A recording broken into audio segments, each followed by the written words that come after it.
요즘 돈 굴리기 참 어렵다 이런 말들을 많이 하십니다. 네. 뭐 저금리, 또 부동산 침체, 이게 어제 오늘 이야기가 아닌데 네. 요즘 뭐 주식시장까지 요동을 치다 보니까 너무 어렵다 이런 말씀을 많이 하시거든요. 네, 그래서 오늘은 이런 고민을 함께 나눠보는 시간을 가져보겠습니다.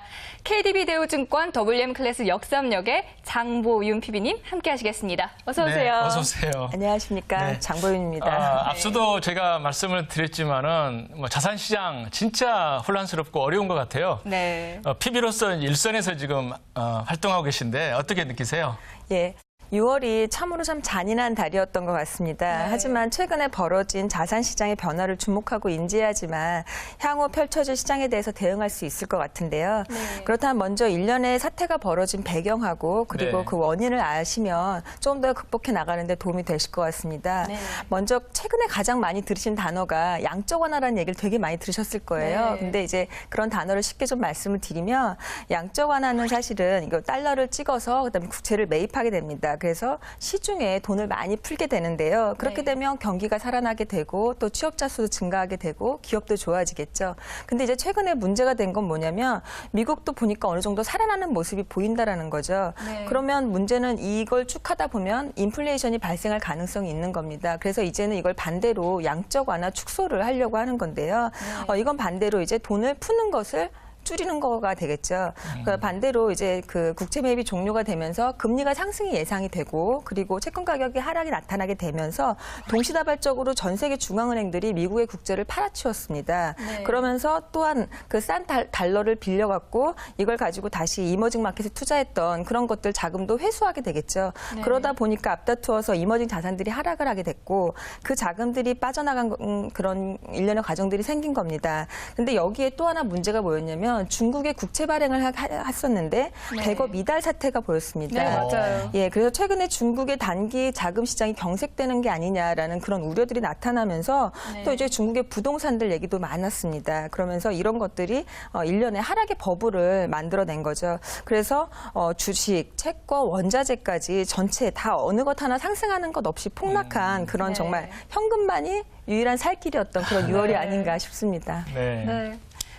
그럼 PB님께서 요즘 주식시장 흐름을 보실 때 유난히 이렇게 눈여겨보는 잣대 같은 것이 있을까요? 예, 보면 주식시장뿐만이 아니라 자산시장도 마치 그 글로벌적으로 또 국내적으로 돈이 어디로 유입이 되느냐에 따라서 돈이 모이는 곳에 돈을 벌 수가 있고요. 또 돈이 빠져나가는 곳에서 우리가 손실을 볼 수 있습니다. 그래서 네. 그 돈에 대한 것들을 체크해 볼 필요가 있는데요. 먼저 이 글로벌 자금의 흐름들을 한번 살펴보면은요. 네.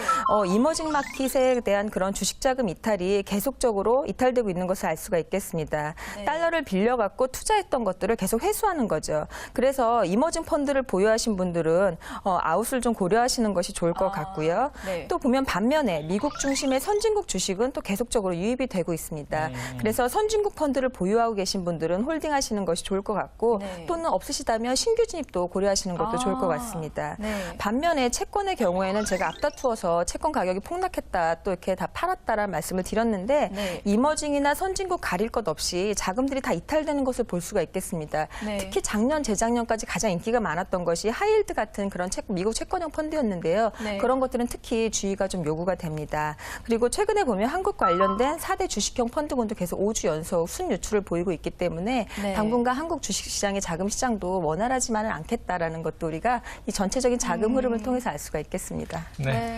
약간은 씁쓸한 뉴스가 아닐 수가 없네요. 네.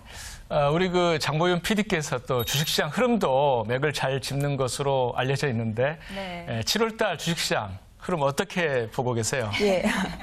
항상 그 주식시장 같은 경우에는 또 마찬가지로 자산관리도 마찬가지로 모멘텀이 중요하다고 하겠는데요. 네. 7월의 모멘텀을 한번 먼저 살펴보도록 하겠습니다. 먼저 국내 주식시장의 포인트로 이번 주 5일 날 삼성전자 2분기 실적 가이던스가 나타나게 됩니다. 그리고 네. 다음 주부터는 미국의 2분기 어닝 시즌이 시작이 되겠고요. 그다음에 가장 중요하게 우리가 뽑고 있는 것이 7월 17일에 있을 버냉키 하원 연설에 대한 기대감입니다. 네. 그래서 향후 7월에 자산시장에 대한 저의 전략은 이렇습니다. 7월 중순까지 이 버냉키 하원 연설까지는 시장은 안정을 찾아가면서 긍정의 시장이 좀 기대가 되고요. 네. 이번 반등의 최대 목표치는 한 1890포인트로 판단이 됩니다. 다만 버냉키가 주가 하락했다고 해서 이제 와서 내가 할 거 안 하겠다라고 말하지 않을 것입니다. 밀어붙일 것이기 때문에요. 네. 3개월 정도는 레벨 다운된 그런 박스권의 주식시장과 여전히 매수가 적어지는 채권 시장으로 이런 시장으로 편이 나타나면서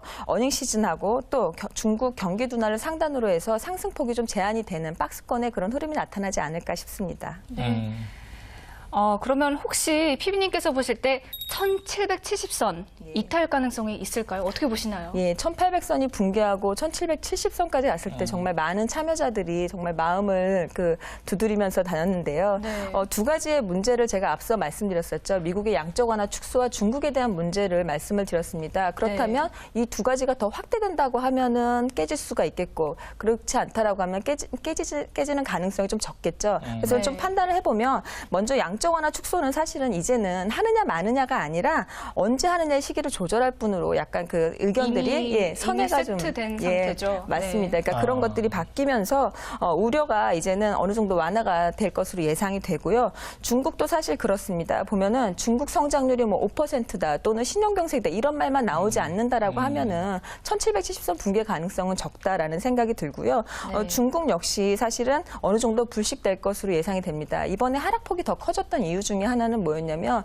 이런 양적 완화 축소뿐만이 아니라 중국 옆에 있는 한국이 가장 피해를 많이 볼 것이다라고 생각이 들면서 혹시 그 예전에 리만 사태처럼 중국이 부동산으로 인해서 은행 하나가 망가지는 거 아니야라는 그런 네. 두려움이 사실은 이런 더 하락폭을 키웠는데요. 네. 정말 간단하게 말해서 사실은 중국은 공산당입니다.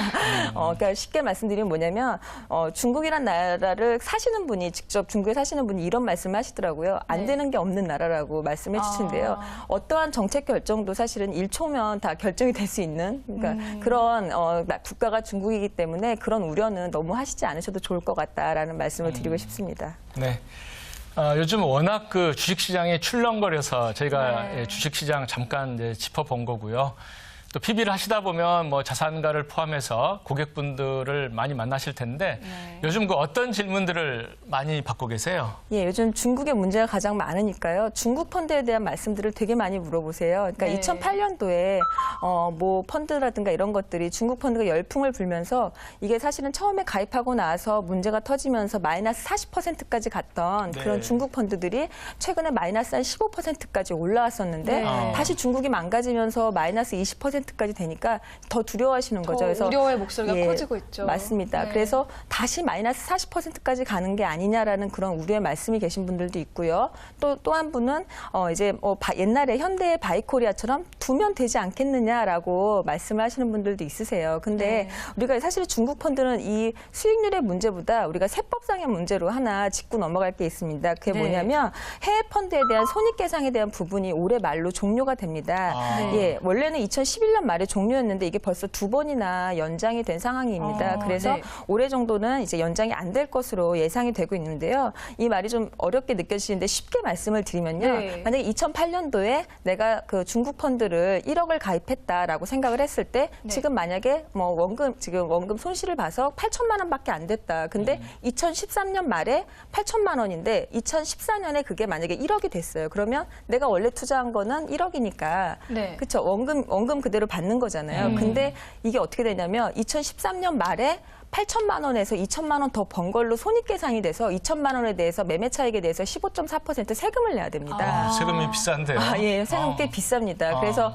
사실은 올해 말까지 중국 펀드에 대해서 좀 해결을 하셔야 되죠. 세법상으로 문제 있는 것들을 인지를 하셔서 사실 대부분 잘 모르시거든요. 그냥 바이코리아처럼 그냥 두면 되겠지라는 생각이 있는데 그게 아니라 내가 이제는 원금이 돼도 그냥 또 번 게 없어도 세금을 내야 하는 그런 네. 상황이 벌어질 수 억울한데요. 있다는 거죠. 예, 그래서 이거를 좀 해결할 수 있는 방법으로 대체할 만한 걸로 말씀을 드리는 게 차이나 ETF를 말씀드립니다. 왜냐하면 차이나 ETF요? 예. 그러니까 어떻게 말씀을 드리냐면 계좌를 하나 따로 개설을 하셔서 거기에는 이제 그 펀드 내가 만약에 1억을 넣었는데 8천만 원밖에 없다. 그래서 손실을 본 그 금액대로 그대로 넣으시는 겁니다. 그래서 그걸 가지고 차이나 ETF로 이제 매매를 트레이딩을 좀 하시는 거죠. 그러면 ETF의 장점이 뭐냐면 매매 차익에 대해서 전혀 세금을 물지 않습니다. 그리고 수수료나 뭐 이런 것도 마찬가지로 세금 부분도 적고요. 그래서 네. 이 해외 펀드를 계속 특히 중국 펀드를 갖고 계시는 것보다는 ETF로 좀 갈아타셔서 같이 트레이딩 하시면 좀 더 좋을 것 같다라는 말씀 드리고 싶습니다. 네. 네. 이렇게 해서 지금까지 주식시장 상황과 그리고 또 주목해봐야 할 만한 팁까지 알아봤는데요.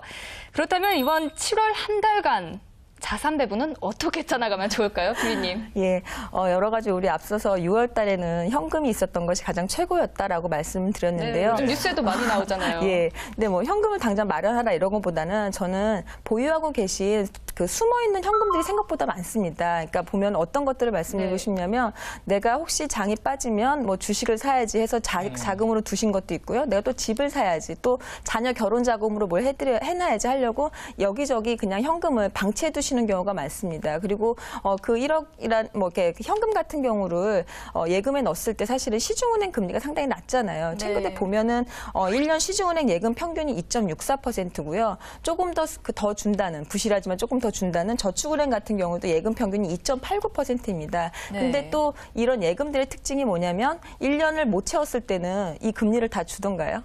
다 안 주죠. 네. 예, 그렇죠. 거의 이제 작은 그 이자 정도만 주는데요. 맞아요. 이거를 아주 똑똑하게 활용할 수 있는 방법이 있습니다. 그런 잠자 있는 돈은 어떻게 되냐면 1년 만기 상품 중에 특별한 RP라는 게 있습니다. 이거는 4%를 주는 거고요.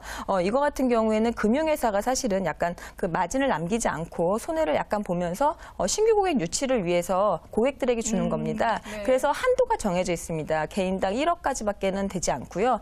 또 하나는 뭐냐면 이게 특별한 상품이다 보니까 일주일에 200억씩밖에 발행을 안 합니다. 근데 이게 선착순으로 그냥 판매가 계속 없어지고 있는 건데 그러다 보니까 이제 특별한 RP인 거죠. 여기 이제 네. 당첨되기 위해서 막 우리 그 주택 청약 하듯이 막 이렇게 줄 서 계시는 분들도 계시는데요. 네. 이런 같은 경우는 제가 아까 전에 말씀드렸을 때 똑똑하게 활용할 수 있다라고 말씀을 드렸는데 만약에 내가 1억을 갖고 있는데 이거를 지금 중간에 한 6월 달쯤 또 6개월 뒤쯤 쓸 수 있을 것 같다라고 했을 때 일단 다 1억을 넣어두십니다. 넣어뒀다가 중간에 한 6개월 뒤에 5천만 원이 필요하시면 5천만 원을 그냥 출금하시면 거기에다가 2.4%의 이자는 보장을 합니다. 네. 그리고 나머지 5천만 원 같은 경우에는 1년 만기 갔을 때 4%를 주는 거죠. 그러니까 자금이 활용을 할 때 조금 더 이자를 더 많이 받을 수 있는 그런 네. 혜택이 있습니다. 그래서 1년짜리 자금을 운용하실 때는 이런 4% 정도의 특별한 RP를 운용하시면 좋고요. 네. 또 3개월 정도의 단기 자금을 운용하시겠다라고 하시면 특별한 채권이라는 게 있습니다. 특별한 채권이요? 예, 얘 같은 경우에는 그 통한채를 운용하는 건데요. 얘도 3개월에 3.35%를 주게 있습니다. 그러니까 보통 CMA를 운용하시는 분들 같은 경우는 3개월씩 다 그 돈이 아주 급하지 않거든요, 보통. 네. 그러면 여기도 마찬가지로 3.35%짜리의 특별한 채권에 넣어두시면 3개월, 1년 단위로 자금 활용을 얼마든지 하실 수 있다는 게 상당히 유리할 것 같습니다. 그래서 먼저 현금을 잘 활용하자라는 말씀을 먼저 드리고 싶고요. 두 번째는 최근에 보면 지수도 많이 빠졌고 커머더티, 즉 뭐 원자재라든가 이런 것도 많이 빠졌어요. 네. 근데 보통 보면은 이제 ELS나 DLS나 이런 것들을 하실 때 대부분 이제 조금 더 이자를 많이 받기 위해서 하는데 보통 장이 올라가거나 이럴 때 막 오히려 하시고 이렇게 역으로 빠졌을 때는 조금 더 리스크가 줄어들지 않았을까라는 생각을 안 하시더라고요. 근데 네. 제 생각에는 오히려 역으로 지수도 많이 빠져 있고요. 그다음에 원자재도 상당히 많이 빠져 있습니다. 그래서 은퇴 자금의 100%를 투자하는 이런 게 아니라 한 네. 5%에서 10% 정도는 우리가 파생 상품에 같이 넣어서 예를 들어서 해도 괜찮을 것 그쵸. 같다. 그러니까 네. 8에서 10% 정도를 운영할 수 있을 만한 그런 충분하다는 거죠. 근데 더 중요한 건 뭐냐면 그래도 자산을 지키고 안전하게 가는 것이 중요하기 때문에 네. ELS나 DLS 같은 경우에는 리스크의 수준을 내가 얼마만큼 감당할 수 있고 이 정도면 일어날 확률이 있냐 없냐를 판단하시면 조금 더 쉬우실 수 있습니다. 그래서 제가 그 아주 쉽게 하나 설명을 해드리면은요. 네. 예를 들어서 지수형 ELS 8.5%짜리를 한번 보도록 하겠습니다. 네. 3년 만기인데요. 25.5%가 나오고 네. 중간에 6개월마다 조기 상환의 기회가 있습니다. 그럼 이 상품을 보면서 내가 손실을 볼 기회가 있나, 그러니까 얼마나 큰 리스크를 가지고 있나를 한번 살펴보면은요. 네. 예를 들어서 코스피 기준으로 해서 얘가 이제 55% 이하로만 내려가지 않으면 원금 손실이 없습니다. 그럼 간단하게 말해서 코스피 지수가 지금 만약에 1863포인트다라고 했을 때 네. 55% 수준이면 한 1000포인트거든요. 1025포인트인데 우리 그 GNW께서는 지수가 지금 당장 1000포인트 갈 가능성이 얼마나 크다고 생각하세요? 글쎄요. 2008년도에 그 정말 세계 공황이 일어날 것만 같은 리먼 사태가 났을 때도 그때 지수가 892포인트였습니다. 그러니까 그런 것들을 감안하면서 보면은 내가 지금 당장 1000포인트가 갈 것 같아라는 생각을 하셨을 때 이 정도는 안 갈 것 같아라고 생각을 하신다라고 하면 이쪽에도 일부 투자하시는 것도 괜찮고요. 난 1000포인트 갈 것 같아라고 생각하시는 분은 절대 투자하시면 안 되겠죠. 그래서 그렇게 생각하실 수 있고요. 또 보면은 코모디티 같은 경우에도 최근에 금값이 되게 많이 빠졌죠. 93년 만에 최대 하락폭이라는 그런 오늘 그 뉴스도 한번 봤었는데요. 네. 보면 금이나 은이나 브렌트 이거 마찬가지로 보면 지금 최근에 금값이 한 1220불 정도 됩니다. 근데 2008년도에 저점이 680달러 정도 되거든요. 근데 50% 수준을 내가 감내할 수 있다라고 하면은 금값이 지금보다 더 반토막이 난다라고 생각을 하면 그 가격 수준이 611달러인데요. 그렇게 되면은 리만 사태 때보다 더 낮은 그런 금 가격입니다. 유가 같은 경우도 마찬가지로 보면 지금 102불 정도 하고 있는데요. 50% 정도 50% 이하로 내려가지 않으면 DLS가 손해를 보지 않습니다. 근데 지금 아주 쉽게 말씀드려서 지금 주유소의 가격이 유가가 한 1,900원에서 2,000원 하거든요. 지금 우리 유가 가격에서 우리가 주유소에서 기름 넣으러 갔을 때 1,000원 이하로 갈까요?